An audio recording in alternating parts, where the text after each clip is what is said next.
Hello and welcome to A Weekend with Good Friends. It's me, Miranda, also known as Don't Stop Me Now, and I'm joined today by some lovely companions, T.A. Newman, Hedge, Jayson Green, and Cosmic Outpost from the Miskatonic Playhouse to discuss some of our favorite Miskatonic Repository scenarios. Newman, I'm going to put you on the spot here. What is the Playhouse and what is the Miskatonic Repository? Aquarius and wait, what did you say? The Miskatonic Repository is one of the most wonderful things in the tabletop role-playing community. For us who play Call of Cthulhu, we have an opportunity to write for Chaosium under the license of the Miskatonic Repository, and we can sell scenarios on the Drive-Through RPG, which is also an amazing part of the partnership that exists thanks to Chaosium. Whoop whoop Chaosium, and yeah, it's us guys writing material, but it's not just like a fan fiction thing. It's actually the material that you see on there. A lot of the quality, it is professional quality. It's absolutely outstanding, whether that's writing, whether that's design, whether it's artwork, whether it's handouts. It's just absolutely next level material. So what it is a fantastic melting pot of creators, and I think it's people that kind of reinvest back in Chaosium. Linking to that is whoop whoop the wonderful Miskatonic Playhouse, slightly biased, whoop whoop, is because the Miskatonic Playhouse was created with the singular purpose of taking over the world. No, it was the other one. It was the singular purpose of making sure that we could highlight and promote people's writing that is on the Miskatonic Repository. So the Miskatonic Playhouse deals with the idea of community content, and then how do we get community content?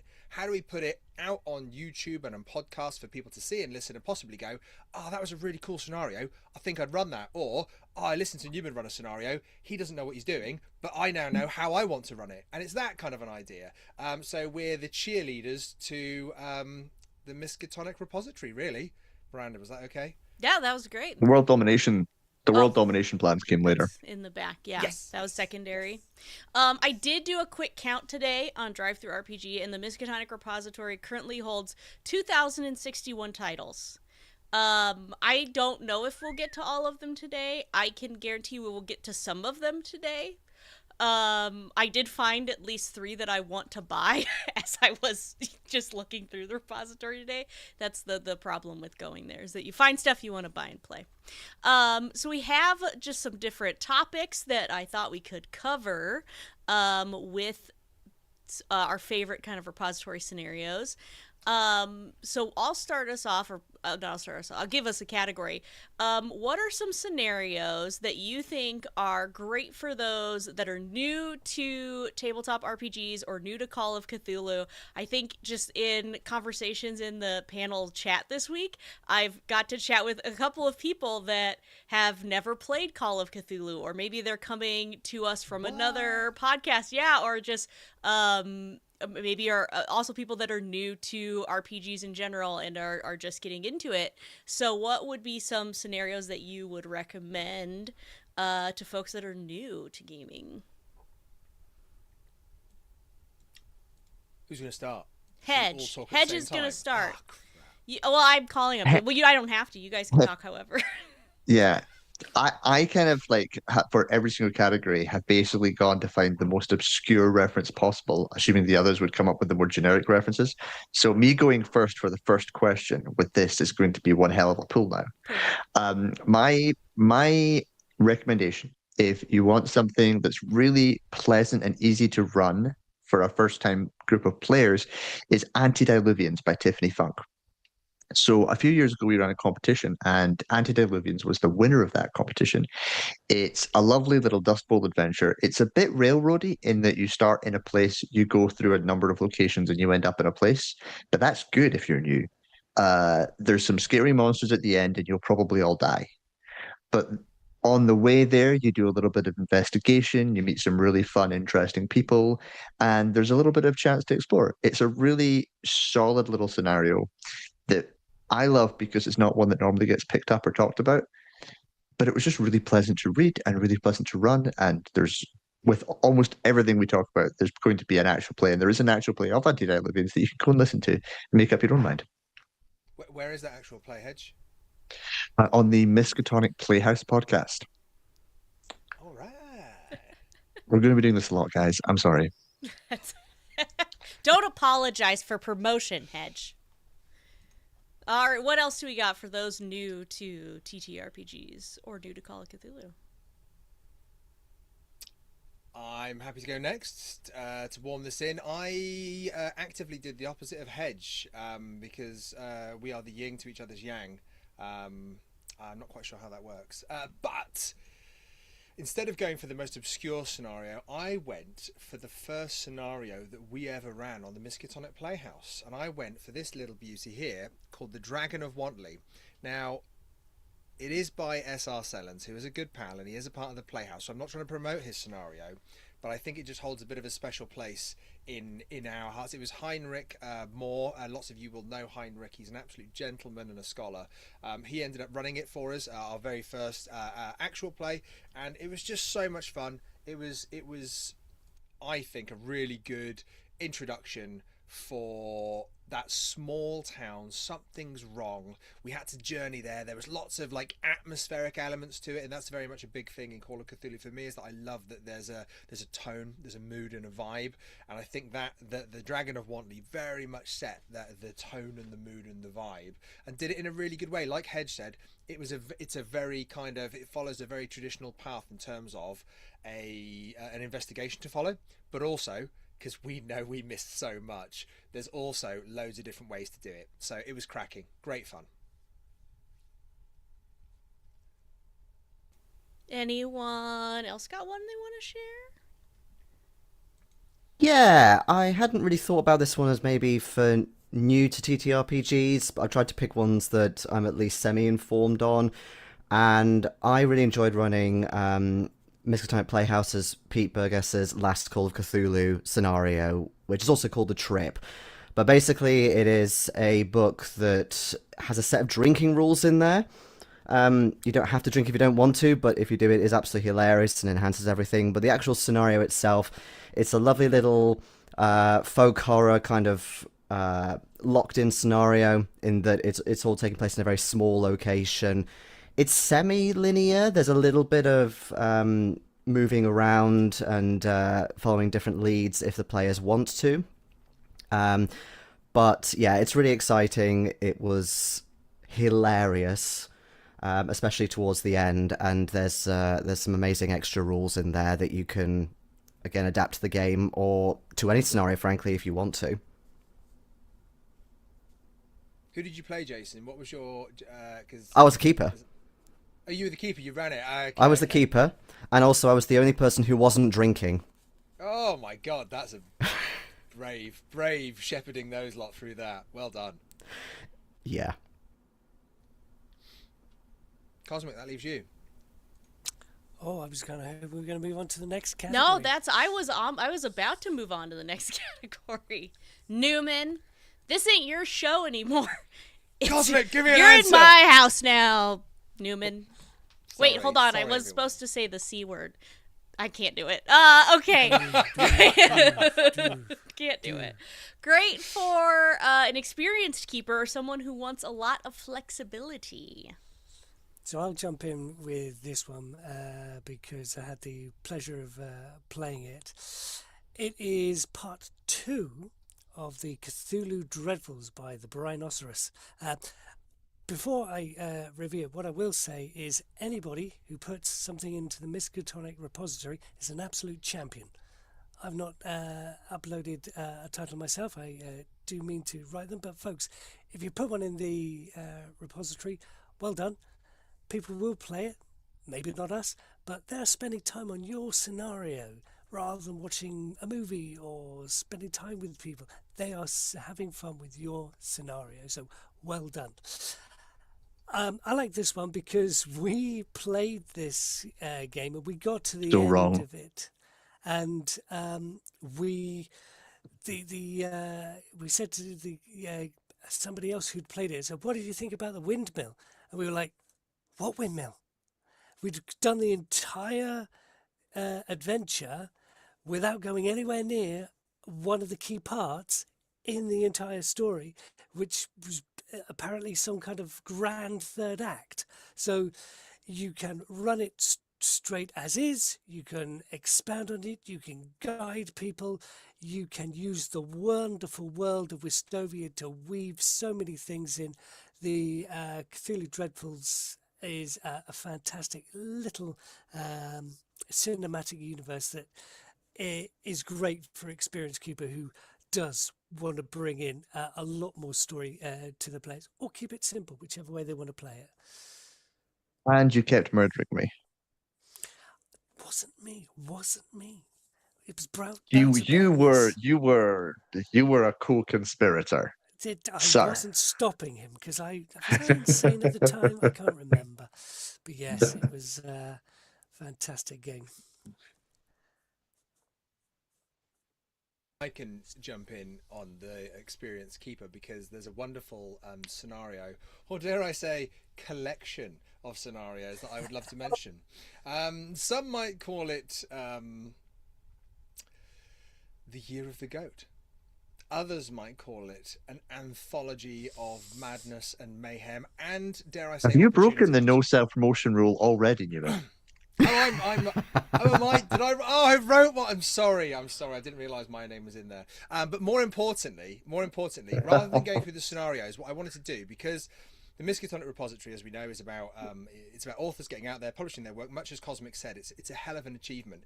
I just, without naming the scenarios, because you could look at the scenarios, they're so uniquely different, and you know they are. That's the whole point. They were chosen by the wonderful Heinrich Moore and Evan Perlman, who spearheaded the project. I'm just gonna, if it's okay, Miranda, I just wanted to read out the authors because it's just such an amazing collection of people.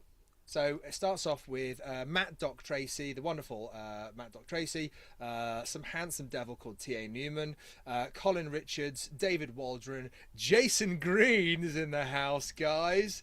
Then Robin Worthy, Olga Patchin, Antonio Marchina, Mav Henze, Lydia Mallings, Perry Clark, and Poole Homeland. So in terms of a collection of authors, like if to pick up a book, that is like next level, because you've got a different type of scenario about all of those, all based on the idea of Shub-Niggurath, which is just, you know, having been a part of it and looked at those scenarios as an experienced keeper, well, I pretend to be, I could literally go through that book and pick out random ones. It could take me, you know, a year to just pick and choose and play through and not get bored because they're all so uniquely different. But I'll hand over. But it's an amazing. Check it out. I guess now is my turn to jump in and offer something totally different. The most obscure one I have in this category, I've got a couple, is Beach Blanket Bloodbath and Worse Tales. This is by James Stomsoni. We've not run it on the Miskatonic Playhouse, but I ended up reading a whole bunch of it for something else. It's weird. It's really off the wall. It's all over the place. It's a bunch of not quite interconnected scenarios, but kind of interconnected that you can run together. It really does explore a lot of what Cthulhu does, and it does it in a way that's really different from what you see in a lot of other scenarios. And what I really liked about it more than anything, and something that I keep coming back to with scenario writing, is that it was genuinely enjoyable to read. Like it is the sort of book that you will actually sit down and read all 200 odd pages of it, which is really nice. I really like that one. And then while I'm talking about scenarios that are a joy to read, I cannot go past without mentioning Somebody Think of the Children by Stephen Wall. Just again, really, really fun. Satanic Panic America, 1990s. There are some kids up doing things in the forest they shouldn't be doing. Oh, it's so much fun. Really great for keepers who want to just go wild and have a lot of fun.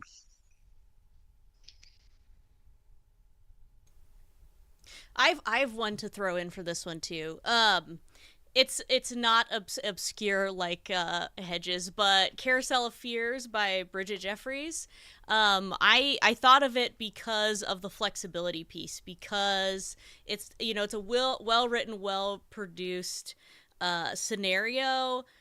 Great handouts, audio handouts, but also written so that you can run it in a variety of length of time. So 2 hours, 4 hours, 6 hours, 8 hours, there's a lot of flexibility in that. So if you want to do a quick game with your friends, or you happen to have people together and you're like, hey, do you want to knock out a quick 2 hour scenario, you can do that. If you want to make a day of it and do 8 hours, you can do that too. I played it, and we played a pretty short game, and it makes me wonder like what all the stuff that I missed was. So I feel like there's a lot of replayability with it as well, because of the flexibility allows for that. You can play it multiple times, and get a different experience.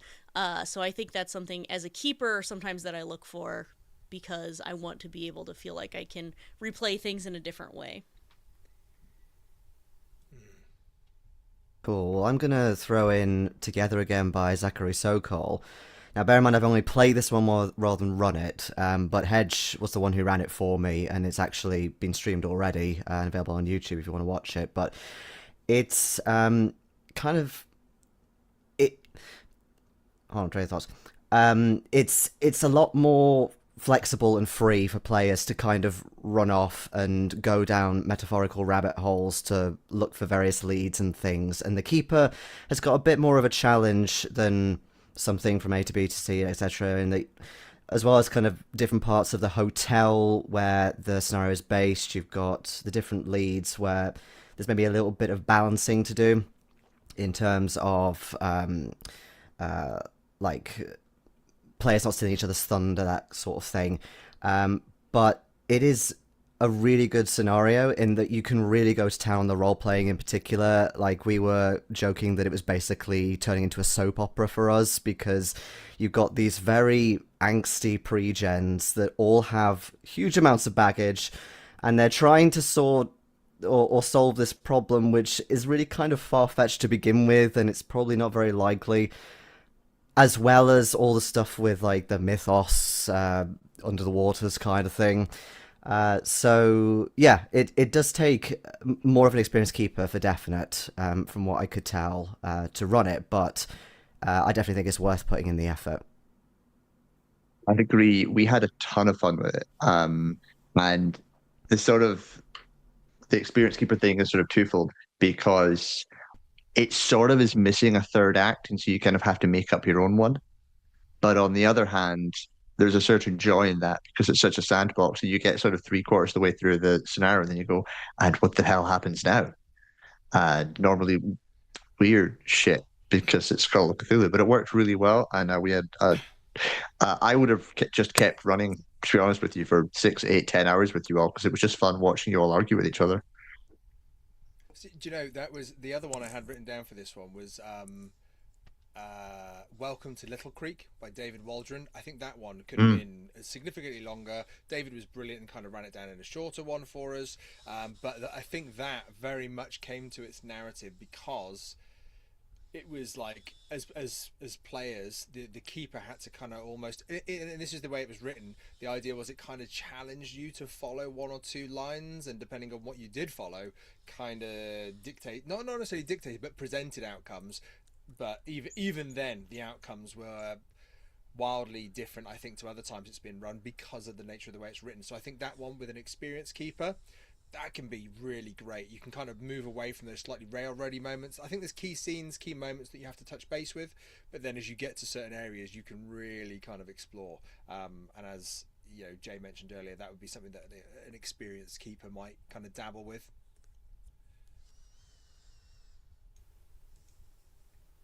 Hedge, did you already mention Swamp Song? Did you want to talk about Swamp Song? I always want to talk about Swamp Song. Swamp Song is...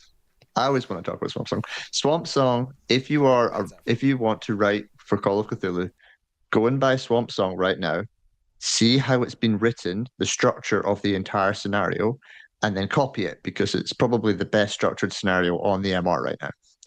It's fantastic. It's so well written. Just go. I'm not going to tell you anymore, but just go read Swamp Song. It's really good also. And we played it just after I got back from New Orleans, which was just beautiful, because I was just like, oh, this is so cool. And we played it with someone who loves New Orleans, because Heather was on the call. Yeah, you did. That was the one where you wore a maid's outfit. Someone was asking me about that the other day. Yeah, Mapel. and somehow the footage got erased. my French maid called Je m'appelle. No, I remember that. So our next category is great for a 4-hour convention slot or a one-shot. Obviously, we're streaming this panel as part of a Weekend with Good Friends, which is our annual gaming convention over on the Good Friends of Jackson Elias. And it's always good. I feel like recommendations for 4-hour convention slots are always needed because it can be so hard to find a scenario sometimes, because there'll be these really robust scenarios, but you know you're not going to fit it in 4 hours, but maybe you get through some of it. And also, it's just a different play group. Playing a 4-hour scenario with my regular group is very different from playing a 4-hour scenario with strangers or people that I don't play with regularly. To piggyback off of Swamp Song, I will say my recommendations are games that I either have played at conventions or have run for people in 4-hour slots. But Deliver Us from Evil, also by Keeper Doc, who wrote Swamp Song. I have played at a convention. It was a fantastic time. A gory mess. He does a lot of fun timekeeping stuff in there and intense stuff, so that time-dependent things, so it kind of keeps the pace moving, which I think is important for a convention game. So I would piggyback off of Swamp Song with another Keeper Doc written scenario, Deliver Us from Evil, which is based kind of around the vibe of Deliverance, if it doesn't sound familiar. But yeah, that's a really fun one. I'll jump in and bring in The Hammersmith Haunting by author Kat Clay. This is a really nice, well presented. I don't know whether you'll be able to see that. Really nicely well presented. It almost follows a nice Act 1, Act 2, Act 3 layout, which is very nice to guide your players through. When we ran it on the Playhouse, we spent our time on the locations, but realistically, the clues are laid out, the mystery is there, each step brings you closer to the end of the mystery, and by the end of hour 3-4, you'll have a satisfying Lovecraftian conclusion to it. But equally, you don't need to race through it. I've heard this one can be done in a couple of hours, which I think is a bit of a shame if you're going to race through the wonderful, rich environment of Hammersmith, London in the 1890s. It's really great. The history that's been included in this book is amazing, and it's got a really great cover, to be fair. I do like it. So yes, that's a good recommendation for something that's a 4-hour convention or a one shot. I suppose just to really kind of ping pong here, I'd like to mention a scenario by Kat Clay. Hedge, how many? My is that Cat Clay bingo on the go. We should drink. We should do a shot every time. Oh God, we're only 5 minutes in. So drunk. This is Kat Clay. So yeah, I'm going to mention another one, and actually, I feel a little bit cheaty on this because I'm going to talk about The Resort, which I ran for the Playhouse, but Jayson has only just run it at Chaos SimCon UK. So I'll say something quick, and then Jay, I don't know would you mind just saying something in terms of like a actual convention environment, like? Yeah. So for me, I can tell you, crazy amounts of fun running it. We definitely didn't make each other drink shots while we played it. The player characters, the investigators, they're horrible rich people, so we just had lots of fun with it. I think I probably could have paced it better because I got a little bit carried away enjoying the investigators just being horrible bastards. That was, and I kind of thought, oh crap, I should probably speed up a little bit and put some, but it's a great scenario, and I think the way Kat presents it it's really solid. It's a classic Kat Clay scenario. Wow, that's a tongue twister. And it's very much a, here's the layout, here's the situation, here's the thing, this is when stuff goes weird. So it really gives investigators time to play their characters, which I think convention wise is really kind of inviting for players at the table. But I'll actually just hand over to Jay, and this wasn't planned at all, so sorry, Jay. Just because Jay No, ran it's it fine. at Chaosium Con, so he's the authority on this. Jay. Well, I mean, it was a bit of a different situation because yeah, you did take your time a little bit. You played over, I think it was 4 hours or not quite 4 hours, but it was sort of a more chilled environment, recorded that kind of thing. Whereas yeah, for me it was just a 4 hours at a convention. Also in a very very hot room, which is good in one way because it's set on a resort, but also by the end we were all kind of ugh. But no, it's a great scenario in terms of layout. I think that's another one that is formatted and designed so well in terms of reading it as a keeper. There's also this wonderful table that gives you a lot of flexibility. So if you do want to say run it at a convention or even run it over 2 sessions, there's various different options that are laid out for you as to, okay, you can expand a bit on this, miss out this, omit, blah, blah, blah. But as Newman said, probably the biggest part of it is the pre-gens and you being able to pick them up as a player really quickly and run with it. The keeper doesn't really have that much to worry about in terms of plot or clues. It's overall pretty simple, which again makes it another great thing for a convention. I would say though, for a convention, again, I wasn't so good with the pacing. It was the first time I ran it, but I'd probably cut it down further because it's so addictive watching or playing these really awful characters. And I even had somebody who was brand new to the hobby, which was amazing, and she got into it really well. But they were just bickering at each other all the time, and it is a bit tricky sometimes. It's like, I really want to watch this for the rest of the afternoon, but we can't. We have to move on. So yeah, just bear that in mind. But it is still a great one for a scenario. It's very solid, it's very memorable, and you can have a lot of fun with it. To add to that, so I played the resort at last year's Chaosium Con US, and then Morgan from the Old Ways ran it then, and she ran it at Weekend with Good Friends this week too. And yeah, it was an absolute blast. It was the birth of my Australian accent. I'm famed for my Australian accent in games. And it was that was it. Yeah, that that was yeah, good, yeah. I know that you felt like you were transported to Australia in the moment. But it's like the characters were a blast. We had a great time. I think just my remembering that it was like a similar situation, and I think it was maybe Morgan had only run it a couple of times at that point too. Like, and our group just talked so much because we had so much fun with the characters that then it was like, yeah, okay, well, we're just gonna have to cut this down because everyone is having so much fun being these terrible people. I jump in with something totally different, Yeah. which is what You don't I've want to talk given about the myself the resort? job of. I really, really like the resort. I like it an awful lot. Now let me pivot away from Chaosium employees Okay. to really obscure things that no one's ever heard I of. love it. Is this Perfect. a non-gameplay scenario? Do that.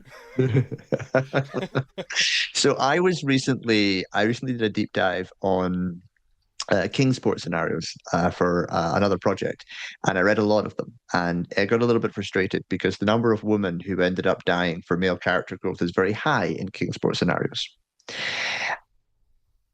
But then I read this little Kingsport scenario called The Bottle Episode by Benjamin Wenham, and it's this lovely little odd queer scenario where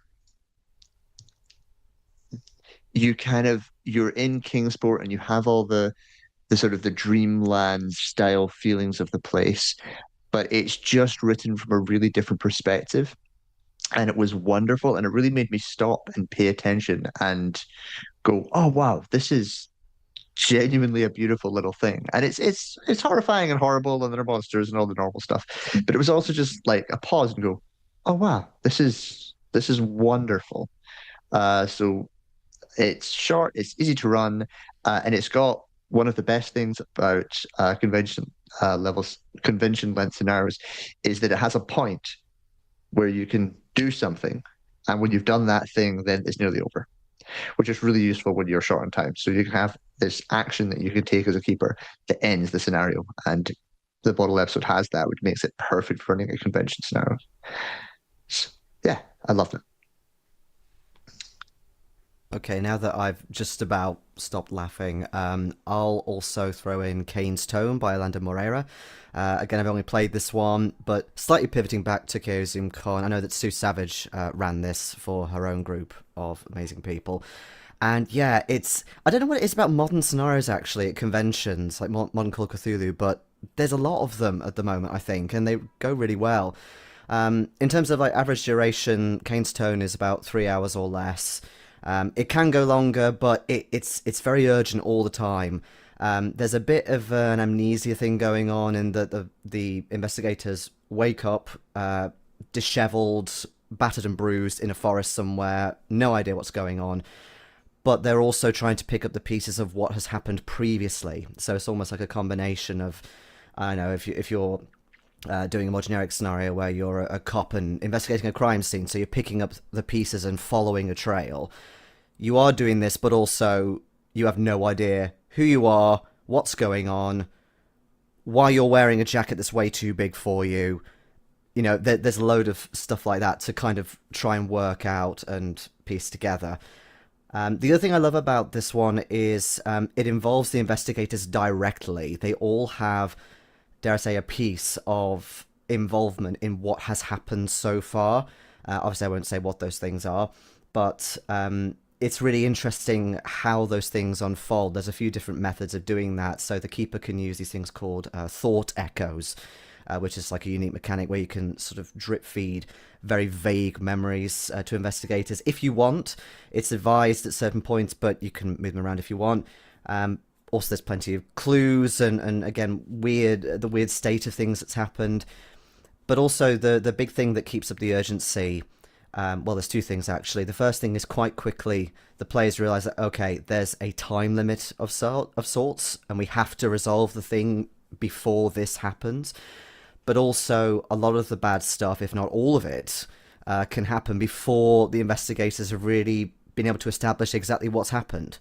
As I tend to say, the evil won't wait. You know, it's one of those, you won't work everything out in time. It's very unlikely that you won't. But in a way, I really like that. And also, it's a very self-contained scenario, so fairly isolated, a couple of locations at most. And you can actually really go to town on it. I think Sue came up with an idea of well, it's about a tone, a specific tone called the shepherd's tone, and she managed to play it in this room as it was coming on and just completely freak her players out. So, yeah, you can go to town on this one, for definite.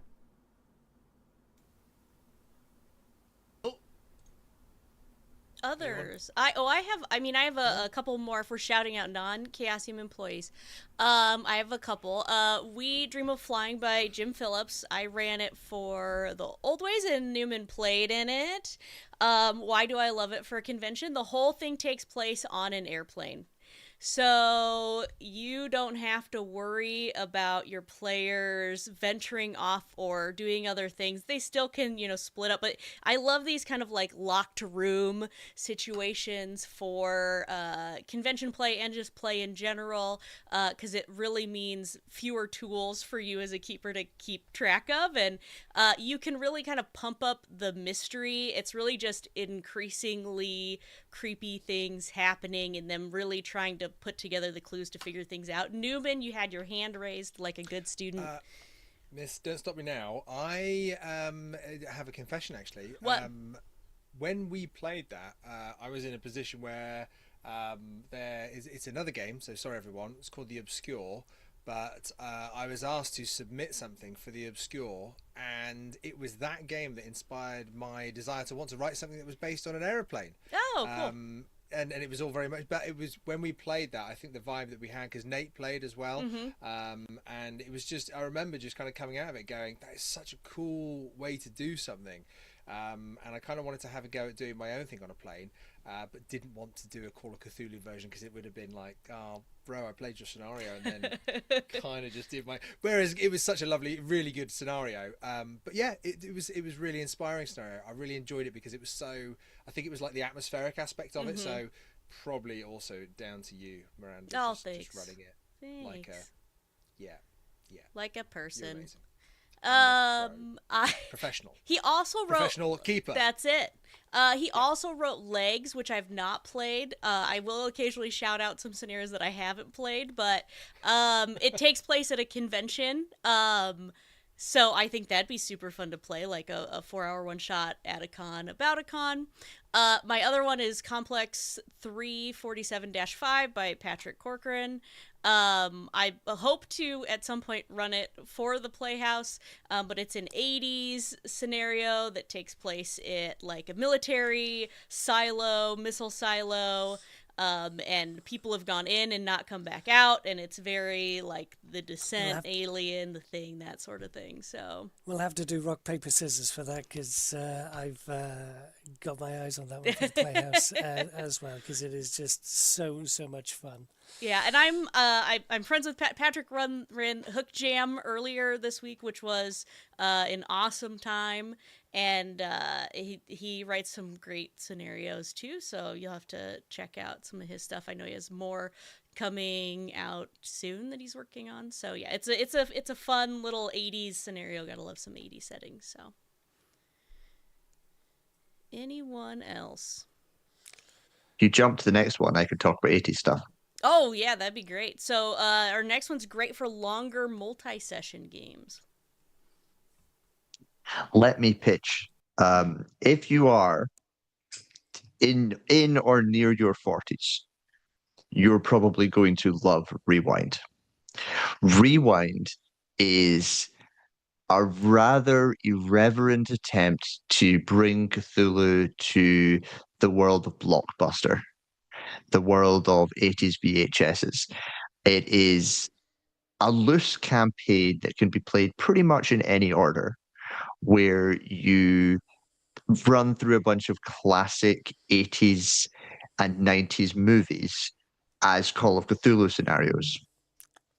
So throughout it, you're sort of you are living in this rundown world, and the whole thing interconnects, but you can play it over a long period of time and go, hold on a minute, these two events are connected. And it comes into this beautiful campaign ending where lots of different stuff can happen.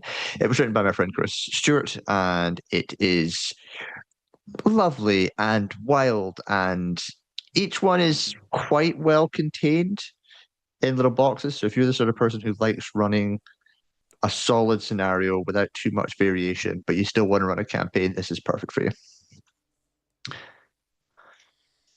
Okay, I'll jump in with one that I've not played, but I was the DJ when the Miskatonic Playhouse ran it for the Miskatonic Repository Con, and that's the Tartarus Intercept.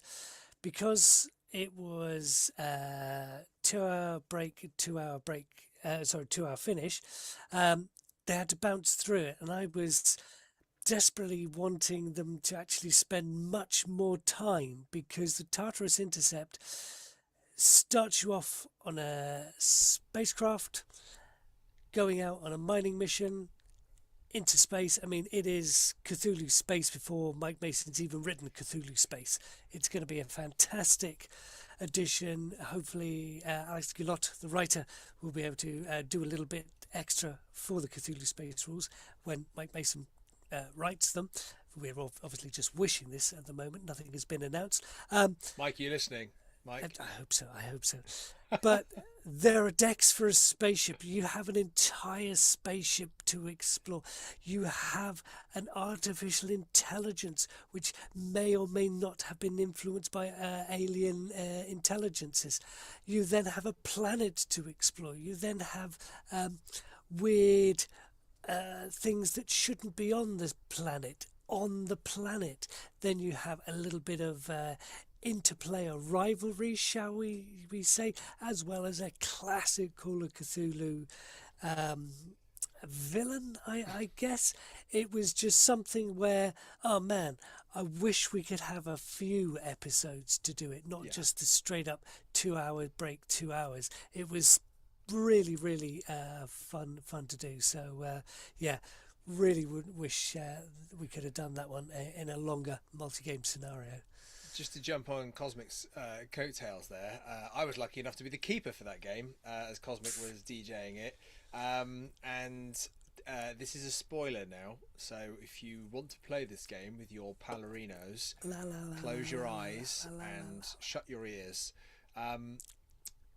There is a character in there that can be used against the other investigators, and we were very lucky that we had Heinrich playing, and Heinrich was the editor, so we very much just chose him quite quickly and went, Heinrich, would you mind playing this character, who is involved then in the mythos and helps the keeper bizarrely deliver the narrative. I would say for a keeper playing a longer campaign, it's so much fun running a game when one of the investigators is on your side, because you're kind of sending them notes and messages one way, and then you're talking wildly to the team with them in it, and it's almost as if you want to just occasionally wink, wink, wink, wink, but obviously you don't because they'd see it. But that's the vibe. It's such a clever scenario and well written.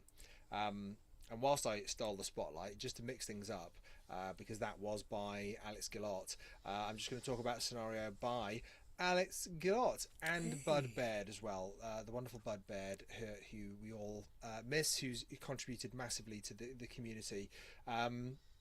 Those guys wrote a fantastic scenario called Viral, which I believe, someone tell me if I'm wrong, I don't know the medal, is it like a platinum bestseller?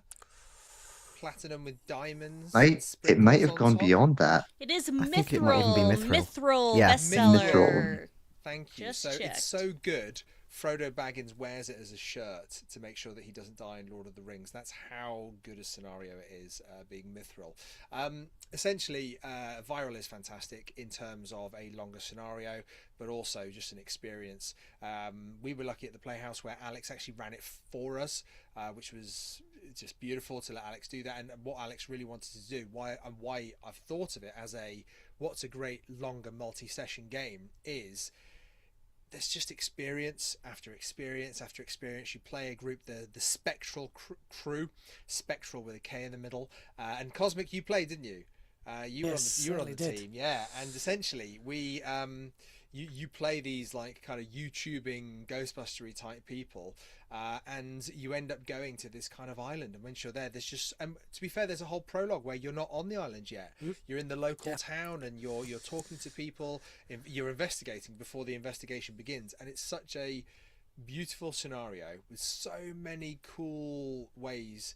New ways. Even now I'd say they're still new, even though the scenario's been out for such a long time. I think I've got it on my shelf somewhere. I just can't seem to put my little pause to it at the moment.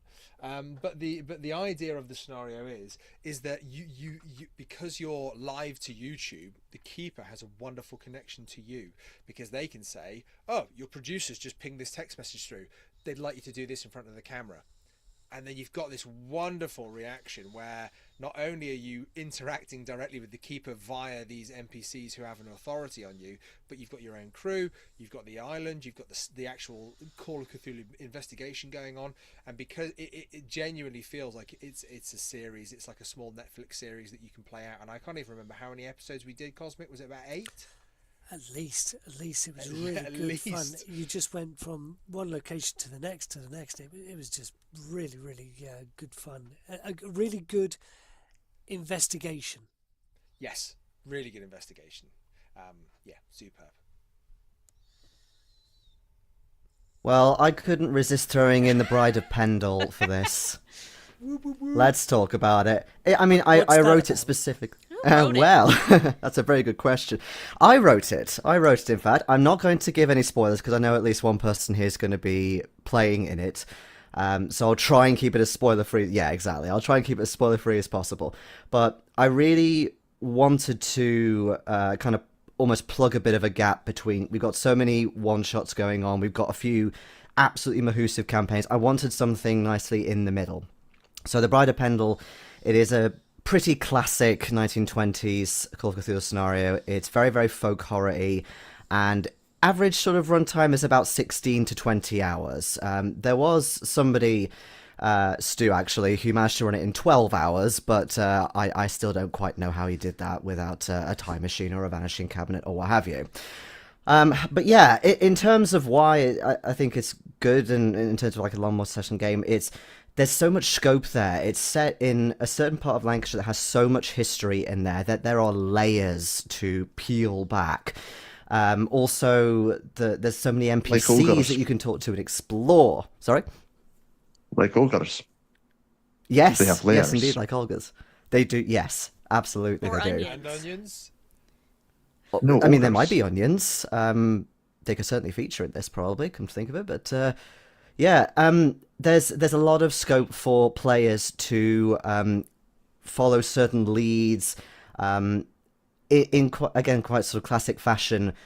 You've got antagonists that are doing their own thing, and there's a bit of timing that you have to kind of keep in mind as a keeper. So again, you may not solve everything. You can try, but probably not going to happen before something really terrible happens at the end. But yeah, the premise is pretty simple in that you are all friends with somebody who is about to get married, and you've gone up to a lovely picturesque village of Downham for a wedding. And then more and more weird, peculiar things happen, and the NPCs are a bit odd in certain ways, and there's all this other stuff going on, and then, yeah, things can hit the fan quite quick, on the wedding day itself. Lots and lots of scope for role-playing. There's a lot of backstory for each of the characters, and there's lots of different relationship stuff going on. Not just in terms of like love, but in terms of how you know the groom who's invited you, but also how you know each other. There's a lot of that there. So you can easily do this for several sessions. Also, it's one of those where if you want to put it into, like, if you are doing a big campaign, you could put this in as an interlude if you want. It's, again, in a fairly isolated place. And yeah, if you want a bit of a, not quite so much a breather, but if you want a bit of a change of scene compared to the main plot that you're currently running, then yeah, feel free to put it in. And apparently it does work very nicely as a Gaslight mini campaign. There's several people I've heard of who've done it in 1890s, and again, it works absolutely fine. So yeah, lots of flexibility on the keeper's part there as well. All right. Our next category is great non-mythos scenarios. I love a good non-mythos scenario. I remain willfully ignorant of the mythos. I refuse to know what things look like or called, so I can never guess what things are in a scenario. But people do that when you're playing a game and they're like, "Oh, I think that this is whatever things are called." Like I said, willfully ignorant. Old Shubby. I think this is Old Shubby. I think that's his name. That's what I call him. And so I like surprise non-mythos scenarios. So Hedge, what's your obscure non-mythos scenario? One option is going back to Westovia, which we've already waxed lyrically on, which is a beautiful set of gaslight penny dreadfuls based on classic Victorian ideas. But the one I'm going to talk about today is Operation Werewolf that I really liked Operation Werewolf. It's by John Mack. It is a World War II scenario, and the premise is partially given away by the name werewolf. It is a really fun, slightly brutal take on the end of the Second World War, really balancing what it must have been like to be living through that period, which had just one of the most violent periods of European history, but also really sort of trying to explore the people in it. It sets you in the middle of a small German village. There's a bunch of British intelligence officers trying to go and find some Nazis who haven't quite given up. And you know where it's going. I don't have to tell you anymore. You know where it's going. But it gets there in a really fun little way, and I'm excited. I think the Playhouse is thinking of doing it, but I think the Playhouse is thinking of doing it in 2028. So don't hold your breath. Yeah, I wouldn't Hold it for a long describe. time. I wouldn't describe Shades of the End of Jojo Rabbit as a fun way of getting to the Cthulhu mythos. Reading through it is a little bit, ooh, ooh, and then there's even more horror involved in it. It's, Yeah, it's definitely not related to the mythos, but I will go back to Westopia, as Hedge mentioned, because Kiss of Blood, the first of the Cthulhu Dreadfuls, with, I don't know why it's got some kind of vampire-looking woman on the cover. I'm not entirely sure what that's got to do with the adventure, and a big castle on top of a hill and a full moon, a maiden laying in front, surrounded by skulls. Not entirely sure, what that's got related to the Kiss of Blood song, but it isn't. It doesn't have the Cthulhu mythos anywhere near it. It is such a great diversion where you're expecting Nyarlathotep around the corner, or you're looking for deep ones in the river, to actually just have no, there is a mystery and you have to investigate it because a girl has gone missing. Oh, she's being sacrificed in altars. Where are the cults? Where are the people? Where's the tomb? No.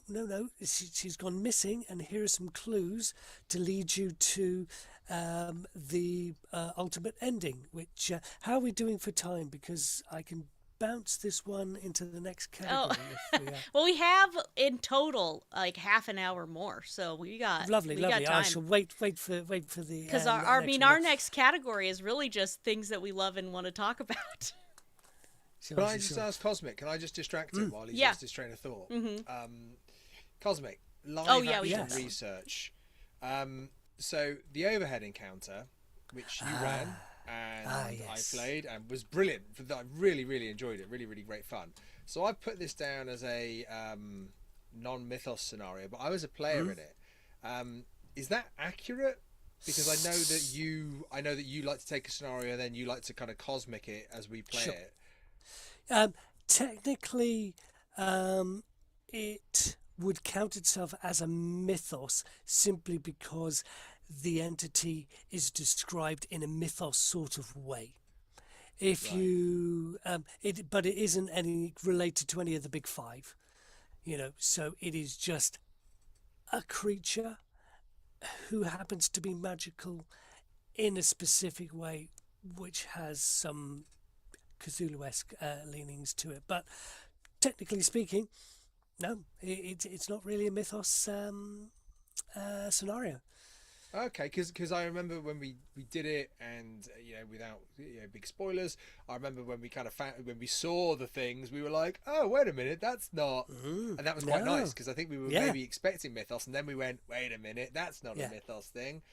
Hand me my shotgun back. It's its own mythos, I would. Because I really enjoyed that. It was a good one. I think for the same way that Miranda was thinking, in that idea of, you play so much Call of Cthulhu, you actively play your investigator like they don't know what the mythos is, so that you don't kind of roll into that. And then when you get one when it's not the mythos, it's quite like that's cool. Let's roll with it. That's good fun. Good stuff. Yeah, maybe next convention I can have a panel that's like mythos versus non-mythos monster, and I'll just like hold them up and you have to guess. Fight. Would you classify this as mythos or non-mythos? Because not all monsters are mythos. Does it go meep? In which case... So those knights are myth. I did skip a category. I wasn't thinking of I missed one. I have new contacts. I can't see anything. Our next category is great for max sand loss or near guaranteed TPK. Okay. So yeah, if I can jump back jump back into Cosmics. Yeah. Kiss of Blood is unsurvivable. It's hilarious. I mean, to be fair, Hammersmith Haunting is unsurvivable. It is just like, oh wow, this really is. So in Kiss of Blood, slight spoilers, you might awaken an evil that has been slumbering for a time. I definitely didn't survive Kiss of Blood. No. Well, that was because Cosmic shot me. Yeah. Well, Mike shot you as well. He shot you first, but no. And the ability for you to escape this possible evil might have been awakened by character thing, just know, just know, you are literally going to be awakening two of these creatures that will have ghouls for breakfast each round. Um, and that was just epic. And again, for the Hammersmith haunting, it's like I'm reading about going, so that's the daughter of who? Okay, and they can do and they can. Well, how do they kill them? Where's the magic item? In XP Lovecat's review of the Hammersmith haunting, there's something alluded to in the story, which Leslie recommends you actually include to actually stand a chance of surviving, because this scenario will just have you for breakfast. It is a really great Lovecraftian ending, because people have to die at the end of a Lovecraftian scenario. I'm an old-fashioned sort of person. I like to be able to have the ability to win a game, however I want to I'm win it. Not against necessarily Cthulhu where you surviving, win. not necessarily surviving, going insane on your own terms, dying on your own terms, but some kind of way that you get to choose. You don't have your agency taken away from you. But yeah, sometimes you're just going to get torn apart, and it's a bit, wow. I like being able to at least have a chance of survival, even if it's unlikely. But that's just the player in me. I'm getting the I'm feeling I'm gonna against have to that. start checking out Cthulhu Dreadful stuff. Oh my god! I've just I've I don't just see. gone I don't know if I RPG. played any Cthulhu Dreadful, so I feel like I I've need literally to. just. They're fun. I'm way there. Kiss of Blood, the Wisdovia Vale, Yeah. Beyond Flesh, Screams at Midnight. Screams of Midnight. Yeah, exactly. When I get some clear Naming space, my routines. I fully Dinosaurs is intend to. lovely. Yeah. When I get some clear space, I fully intend to bring the entire mini campaign to a Playhouse matinee. But when that will be, I do not know, because Tomorrow. life, Can and I everything like that. can I be the one who talks about the famous scenario now? Please do. Because in Saturday the 14th, you don't only get to kill your investigators once. You can kill your investigators so many Many times, times. again and again and again and again. You can, like, the average investigator death rate in Saturday the 14th is about 4 times the number of players you have. So, you really get death for your buck there. It's a good quality slasher. It's by my friend Mav Henze. Mav's one of the best writers on the on the repository. They're fantastic. Go buy all their stuff. Don't you need to die to progress the story? I believe that is Yeah. the case. I think so. Actually, if I remember dying multiple times. Part of it. It's part of it. And that's, There was this really that's the joyful beauty moment of it. when we ran it that Heinrich was the first to die, and Heinrich wasn't aware that it was a scenario where you die lots of times, and it's like an hour in, and I didn't really know him at this point in time, and I just killed him. Oh, And in his bless. defense, he just went with it. Yeah, there was a moment where he just sat there and just kind of went, okay.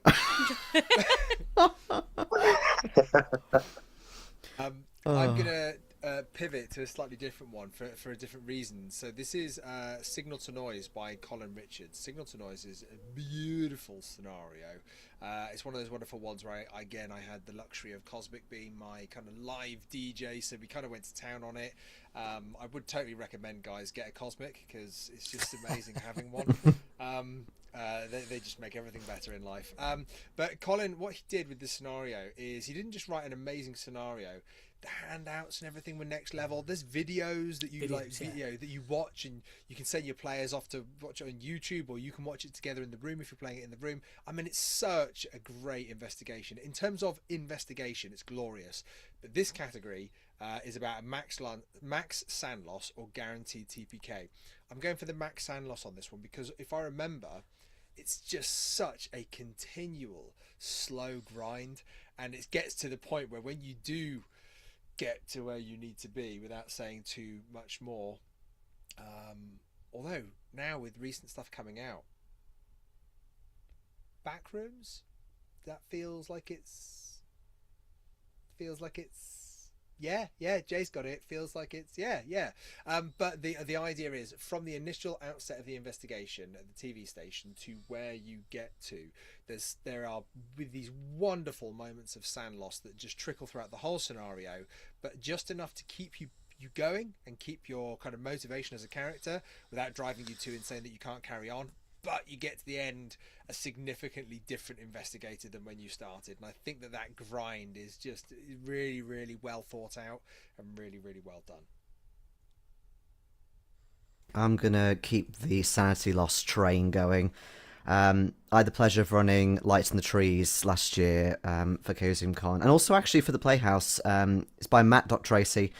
If anyone's ever seen Jacob's Ladder, it is a huge homage to that kind of sanity drain from a point of trauma post-Vietnam War.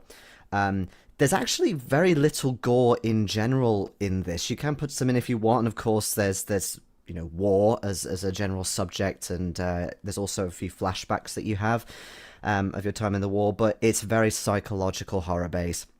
So many opportunities for sand loss, not just in terms of advising you when to call out for a sanity, but there's a lot of gaslighting you can do as a keeper to your players as to how they're experiencing the world back in New York after the war. So you can be giving them all sorts of sanity loss, and it just chips away and chips away and chips away. And then it's one of those where it's a creeping loss, and then you realize, oh yeah, oh shit, I'm under my fifth. When the hell did that happen? And it just kind of all comes at you. In fact, I've just remembered, of course, Newman, you were the wonderful priest in the live stream. Head in a jar is what I like to call myself now. Yeah, it was wonderful. Yeah. Do you know what? It was such a good scenario, such good fun. And do you know what? I actually remember that one being quite an emotional roller coaster as well, because of the tone to it. And when you do lose sanity, like you said, Jay, there's a genuine player and investigator kind of investment, which is really good. And it's done with such care, such delicacy of quite a hot, a significant topic. It's really, really good, really, really powerful. Good choice, Jay. Thank you. So without any further max sand loss or near guaranteed TPK, which I will say add a convention game, or if you're running a one shot, my one suggestion for max sand loss or near guaranteed TPK or insanity is to just make sure all your investigators start with around 40 sanity. That seems 40 to 45 is a real sweet point to pretty much get everyone indefinitely insane by the end of it. Those are my favorite scenarios. So we have a little bit less than half an hour left, and really our last category is the scenarios that we love and want to shout out or recommend. And there's one that I meant, there are some scenarios I meant to mention earlier, and I'll mention them now. And that is when we were talking about 4-hour games or convention slots, the Flash Cthulhu series by Michael Reed, MJR.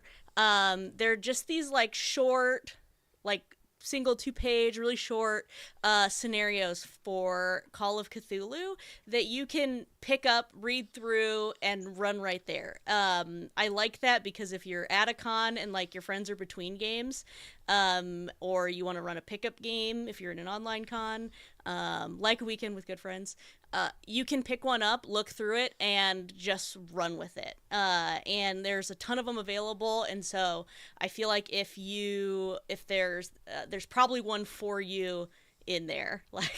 If you don't like one of them, just read the next one, and it'll probably fit something that you like. And so I kind of wanted to shout out those, and I think there was another MJR shout out too. Yeah, that's me. Branches of Bone.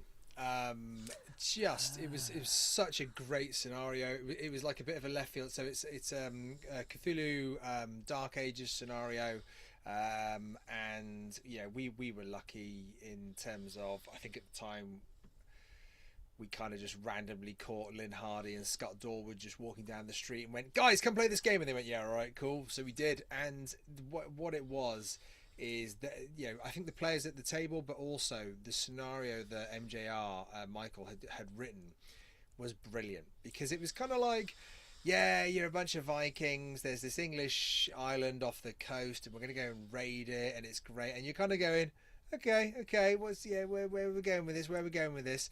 But he ties in this whole like, there's a little bit of the Norse. Um, the personal mythos in there about one of the characters being like a bit of a seer and being able to see things. So there's a bit of an investigator edition there. But then you get to the island, and it's just as soon as you get to where you're supposed to go, and I will stop giving spoilers away, you kind of just get stuck into it, and it was beautiful. It was so good. It was really, really good fun. I think the investigators that were created for it each had such a significant role. Everybody could really take ownership of what they were doing, even though they were kind of doing their own things, but collectively working together as well. But each stage of the scenario, each stage of the investigation just took the level up step by step by step. And then when there's a big revelation at the end, everyone goes, what? Yeah, so just cracking great fun. I think MJR is a fantastic writer and has really contributed to the community, actually, in a way that, as you said, you've got those flash scenarios, so he's really shown what we can do with flash scenarios, these quick turnaround scenarios, but also he's contributed in different eras, which is fantastic as well. Yeah, certainly Branches of Bone, when I read it through, it just seemed to be, oh right, you go to an island and then you have to escape from the island. Newman really got into it, and there's so much more. So if you've got it and you think, oh well, yeah, it's that Viking one where they just have to escape from the island, read it. There is so much more into it. The characters, the special rules for one particular character, which can go one way or the other depending on when you want this person to use their superhuman ability, shall we say. But that is a really good scenario too, and it's Dark Ages, which is fantastic. There's not enough Dark Ages scenarios out there, folks. Same with Pulp Cthulhu. Need more Pulp Cthulhu scenarios too. Yes. Yeah.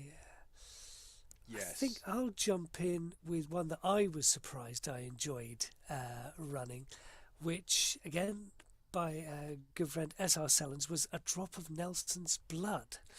Yes. Now, being a little bit of a history sort of person, Stu was wanting to run this. We went to town on the Miskatonic Playhouse. If you haven't seen the actual play of it, do check it out. But for me, I was thinking, oh gosh, this is going to be quite daunting. There's a whole bucket load of NPCs that I need to play. What do I need to do? The wonderful thing about this scenario, I've heard this played as a dinner party game, not necessarily Call of Cthulhu. It's that easy to run. It's a kind of whodunit. The clock's ticking. There's time pressure. You may or may not survive, depending on your answer. Probably won't survive. But for me, I was genuinely surprised at how much fun it was to get into these characters, figure out how they relate to people, and let the evolving fear and murder, shall we say, carries on through the game. It was a surprisingly fun game to run and play. It didn't make it not fun that we went to the Royal Naval College and got dressed up in appropriate costume. You all wore Lord excellent Nelson's- hats. Yeah, with Lord Nelson's name on the wall where he had trained. It was actually a room where Lord Nelson had meetings. Yeah. You know. There you go. Very cool. And actually, the hardback version is gorgeous. Just as an extra shout out. Is that the Forbidden Seas and Perilous Coasts? Oh, he did his own. There was I think it was like a smaller version. Yeah, of the book, like if I sort of remember A5. correctly. Yeah. It's 5x8. It's like a little one. It's got that lovely little silhouette on the front of Stranger Nelson. It's Sea? just such a beautiful. Yeah, Stranger Seas. Strangely, That was, just that was the scrolling bigger through collection, I think, and then he did his okay. own. No, Stranger Oh. Seas was the collection. That's right. Uh, yeah, it's beautiful. I need to check if there's any scenarios that we have. I mean, oh, there's so many great ones here. You guys can talk about them all day. So many great ones, yeah. I've got one. I've got another one, but I'm going to wait my turn. Jay, Hedge. Turn is now. All right. Well, Your turn is now. I'll shout out. Okay, go on. I'll shout out Mav again for their latest scenario, which is The Man Who Sold the World, which is their homage to David Bowie, essentially. It's a brilliant little romp. I had a lot of fun with it. You are all band members who you've turned up to your gig venue that you're going to be playing at that night. Everyone's really excited, except for your agent, who's like, "Where the fuck is your vocalist?" Turns out he's missing again, but for longer than usual, and it's particularly odd to be this, into his music, because that's the thing that he's into. So you're basically trying to find him, and there's a wonderful way that Mav has kind of intertwined these flashbacks of you coming up with your new songs that you're going to be performing that night, and how, well, I won't spoil it, but how that relates to kind of what's going on, the mythos entity, etc. behind it, and of course where your vocalist is. So yeah, definitely pick that one up. It's a wonderful little scenario, that one. I will jump back in. I'll say one, and then I'll lead one for everybody else to jump in and talk about. Flesh Wounds. By Pete Burgess. Flesh Wounds is wicked. The reason it's wicked is because not only is it a really well written scenario, but it's because it's such a well written scenario where you're university students and you're at Miskatonic University, and there's a mystery to solve at Miskatonic University, and it's such a cool. I mean, it might have been one to talk about actually back in the. For new keepers, because it's such a it's a really good scenario. There's a very kind of climactic cinematic ending, but there's also quite a lovely little investigation that you follow along. I keepered that a long time ago, and we just had an absolute blast with it. It was just such good fun, really good NPCs that really helped drive the narrative. I don't remember there ever being an NPC who was just there. Do you need help? I'm here to talk to you if you need help. Each NPC very much had a purpose, and they had a pivot where they pinged you off to something else, which was super important. So yeah, Flesh Wounds, it's such a great scenario, but also for those people that get into Call of Cthulhu and they kind of go, oh, Miskatonic University, I know it's a big thing. You get to actually go there. You get to actually kind of experience it, which is very cool. Running through the cafeteria looking for somebody who's just gone out the back door to find somebody. We did it as a production on the Playhouse, but this really could have done with being like a 12 episode matinee, because there was so much to it that if you played it in a different sort of way, that you could have an entire semester of this, uncovering the mysteries. I'll shout out one which I wish we'd have had a little bit more time when we played it to really get into it, and that's 12 Black Feathers by C.M. Arnold, which we played at a Chaosium Con. UK Games Expo. UK Games Expo 2020. Yeah. 2020 yeah. something. Clem ran us through it. Fantastic keeper if you ever 4. get a chance to play with Clem. And we were coppers and detectives in America. I think there was like 8 of us or something, split off into pairs. Such a big investigation to really get into what's going on. What is this happening? Why is that happening? Who's that person? Such a great fun scenario for it doesn't have to be loads of people. You can have 4 people controlling a couple of characters. It was just a really fun I'm not going to say it was super funny.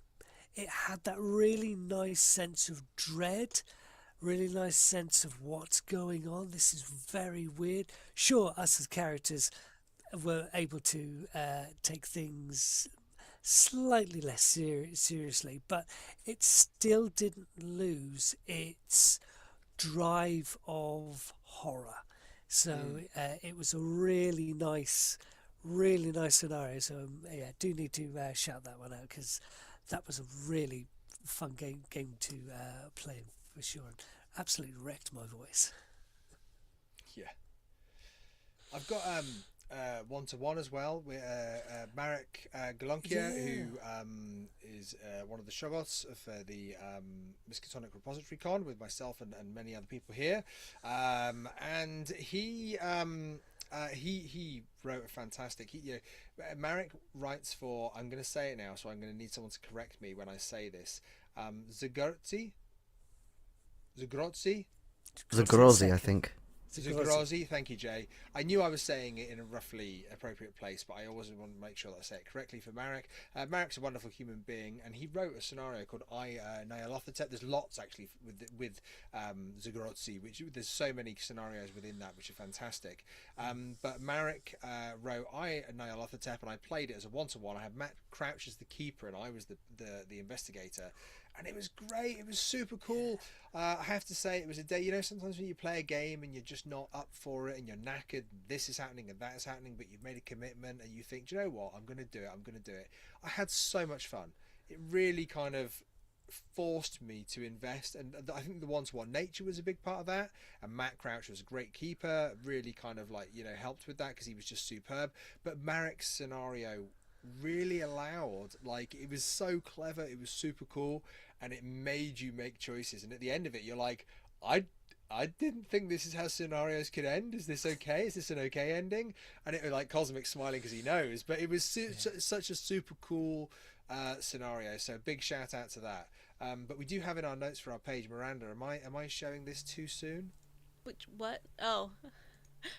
No, you're not showing it too soon. Yeah, that was one that I was gonna shout out, the Blasphemous Tome. So if you that a repository title? Technically, I'm saying it is. So if you are a Patreon of the Good Friends of Jackson Elias, twice a year they publish the Blasphemous Tome, and each one generally contains a scenario that's written by Paul or Scott or Matt, and then afterwards they also have permission to publish it on the Miskatonic Repository, so it does have the Miskatonic Repository label on it. If you look on DriveThruRPG, it is offered at a ridiculous price because it is intended for the Patreons of the Good Friends of Jackson Elias. That really is so that they can have a print-on-demand code, so that they can order printed and PDF copies. So I would recommend following them on Patreon so you can get a copy of the Blasphemous Tome, which will have some scenarios in there for you to play. I think is that where Scott's Murder Shack comes from? I think so. Yeah. Some other good ones. I was also going to shout out Haze by Hector Gomes. It's a good 2-player scenario. I know Newman had a one-on-one scenario.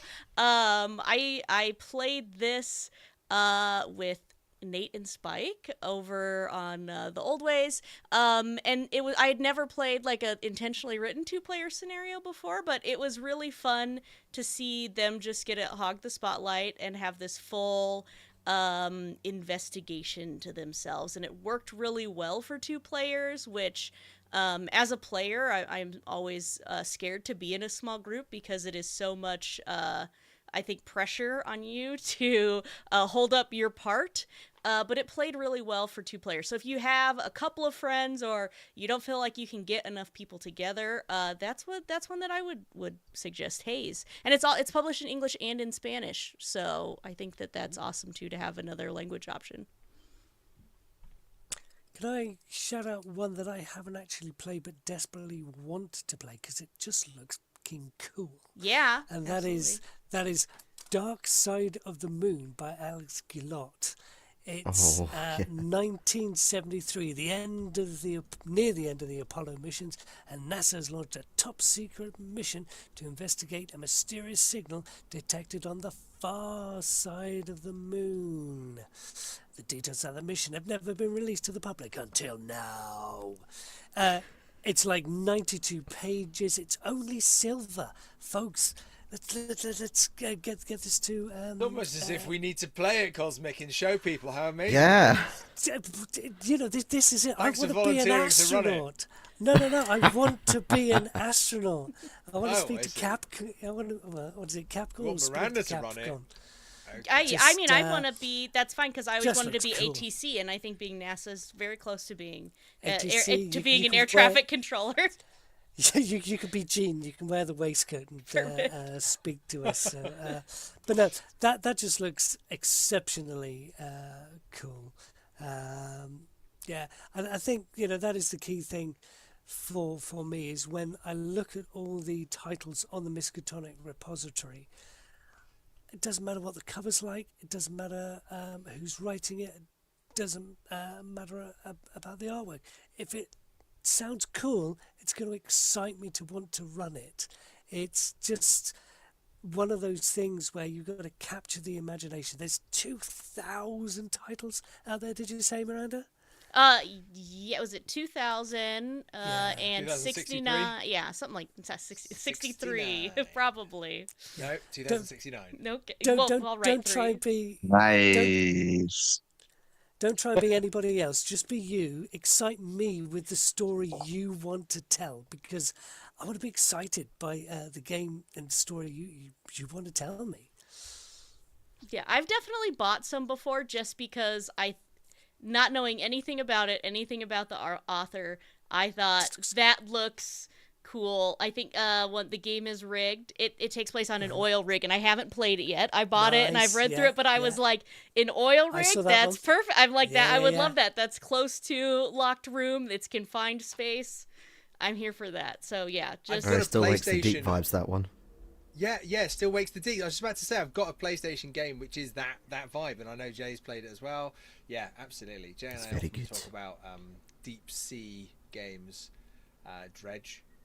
We're both dredgers. okay. Yeah. Yeah. Other shout-outs. I was since we're approaching the last few minutes, I was hoping to be a bit bad, because the Miskatonic Playhouse, which you may have noticed some of us are members of, has quite a lot of scenarios that we have written. And the joy is that when it comes to the Miskatonic Playhouse, we bring a guarantee of a certain je ne sais quoi, shall we say, when it comes to just we really are trying to produce stuff that is of a professional quality, so you can pick it up and use it, and it's amazing and worthwhile, while at the same time still being from amateur indie authors, so you know that your money's going to a lovely place. And we've produced all sorts of beautiful, amazing things that are quite pretty, and you can get them as books.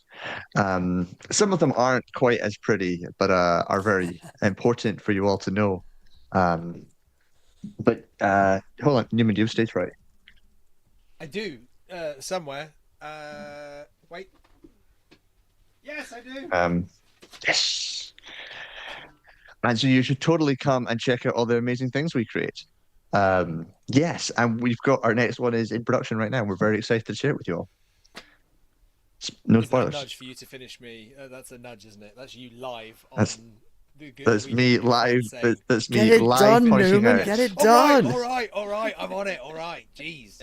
It's me live pointing out that I've been requested as an editor, but don't have a manuscript yet. I'm on it. Okay. Jeez. Yeah. I mean, absolutely. Any other shout-outs? 2 minutes or less shout-outs, and then we'll wrap up. Castle of Greed and Good Vibes Only by Phaedra. Okay. Amazing. I ran Castle Agreed. Yep, it was great. I didn't put that on amazing. the list, but I ran Castle Agreed, and oh man, it was great fun. Yeah. Great fun. We had a lot of fun with it. You were amazing in it. It was fun. It was a good time. Yeah. I'll I also just remember it being. Oh, go for it. I was just gonna say, I just remember it being such a unique kind of environment. It was very much that whole burger thing. Oh, that was it. Do you remember? I just got really self-indulgent playing Gross playing guy. the NPC. Yeah. Forgot you guys. He were was there. so awful. It was horrible.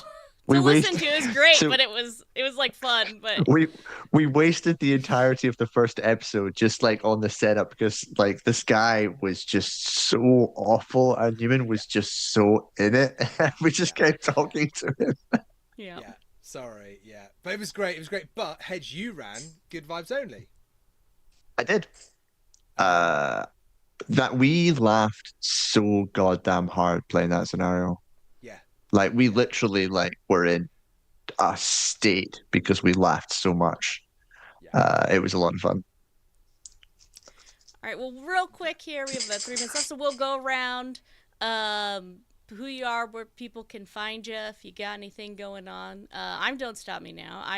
Or Miranda, but I'm Don't Stop Me Now on the internet, and you can find me at the Miskatonic Playhouse. You can find me over on the Old Ways. You can find me producing panels here for Weekend with Good Friends, and sometimes running games at various places. Newman. Oh, I'm T.A. Newman. My friends call me Newman, but everybody else I meet calls me Newman. So I write for the Miskatonic Repository. I'm very much one of us. These are some of the books that I've written, but you know, they're just little things and they're good fun, I think. I've got a new one coming out soon. Which some of you may have seen at Chaosium Con UK 2026. So that's coming out as a scenario in the near future. So check it out. It'll be called Par for the Course. Oh, Miranda was in the playtesting. Miranda was next level in the playtesting. Fun. I've never seen someone, even not real, put that many golf balls in their mouth. Yes, a lot of but golf anyway, balls. a lot of golf balls. But anyway, so Miskatonic Playhouse, you know, we very much are there for you. That's the whole point of the Playhouse, is that we are there for you. So if you're writing something and you'd like to have it actual played, send it to us. We're there for you guys. Get in touch with us. Oh, there's one of the golf balls, Jay. Won at the Par for the Course event at Chaos and Con UK. We are also, I am also the chair for the Council of Shoggoths, which we are the collective group of people that run the Miskatonic Repository Convention. So keep an ear to the grindstone and an eye open, looking through the sun, because we'll be announcing soon when the Miskatonic Repository Convention is going to run, and we want you all there running your convention scenarios and making this community even better. Peace out. Hedge. I'm John Hedge. I'm the backstage manager at the Miskatonic Playhouse. I'm also a writer and editor for Call of Cthulhu and other systems.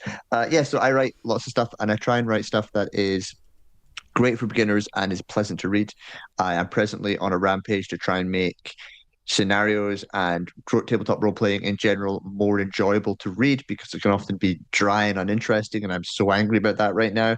So come and talk to me if you think that it should be more enjoyable to read scenarios, and I'll agree with you. I also write my own game, which is another D100 system based on BRP called Embers of Humanity, which is a post-apocalyptic hope punk system where you just run around and cause chaos, and Cosmic spends most of it trying to work out how electricity works in the new world. And it's a lot of fun, and it's a great community full of people who want to write and create. And then I also run the writing groups over at Miskatonic Playhouse, to pivot back there, which is a lovely community of people who just want to write and create, but also want you to die a horrible, horrible death. They have issues. Jayson. We're working through those issues. So I'm Jayson. I don't do anything incredibly fancy at the Playhouse. I just get kidnapped occasionally to be a keeper or a player for the wonderful live streams and recordings. But I'm also a writer and editor. I have written for Chaosium and Edification before, as a few other places, but also I've got my stuff on the repository. Of course, we talked about the Bride of Pendle today, but I've got a few others in the works, including one that's kind of a mix between the movie Office Space and Die Hard, in that you're all office workers on the eve of the year 2000. Which was a wonderful playtest, by the way, at Chaosium Con. But hopefully that'll be out soon, hopefully by the end of the year. But in terms of where you can find me, mostly on Discord and Blue Sky is Wreathed in Flame, of course on the Miskatonic Playhouse, but my main shtick on digital the digital ether is Light This Beacons, which is a podcast I co-manage with Lydia, where we also do actual plays of Call of Cthulhu. And they're awesome. Check them out. Well, thank you. And our favorite outpost, Cosmic Outpost. Oh, that's very good. Yes, I am the Cosmic Outpost. You will find me in orbit around the Miskatonic Playhouse, where I have a backlog of all the things I desperately want to run for the Miskatonic Playhouse. You will also find me at Roll for Sanity YouTube channel, because I'm a player at heart, and that's where we become mythos investigators, and we just roll up characters for fun because they're cool. I've got about a dozen or so Miskatonic Repository titles that I've never written, and I'm struggling to even get one out on the repository, so my titles are nowhere to be found other than in my head. It's a really great party. You should come and join. At some point I'll probably write something. I think I've written a paragraph in the back of one thing, but no, I haven't got anything out there to play at the moment, so I just help everyone else enjoy running and playing their own games. Awesome. But he did promise me on the drive back from Chaosium Con 2026 that he would write one of these scenarios, because the ideas for them are next level, guys. So let's all pray to the elder gods that Cosmic actually bloody writes one, because they're brilliant ideas. The If Cosmic anybody's got a Gods. cloning machine, that would be great. Look, there's his name. There's his name. Look, His name is in I remember print. doing that. I remember doing that. He's in this. He's in this. Well, thank you for joining us for Miskatonic Repository Review with the folks at the Miskatonic Playhouse, myself included. I will compile a list of scenarios and links and get those posted to the Good Friends server. I'll share the list with the Miskatonic Playhouse folks, and I'll have it posted to the Good Friends website as well, so everyone can reference that. And yeah, we'll see you next time. Bye.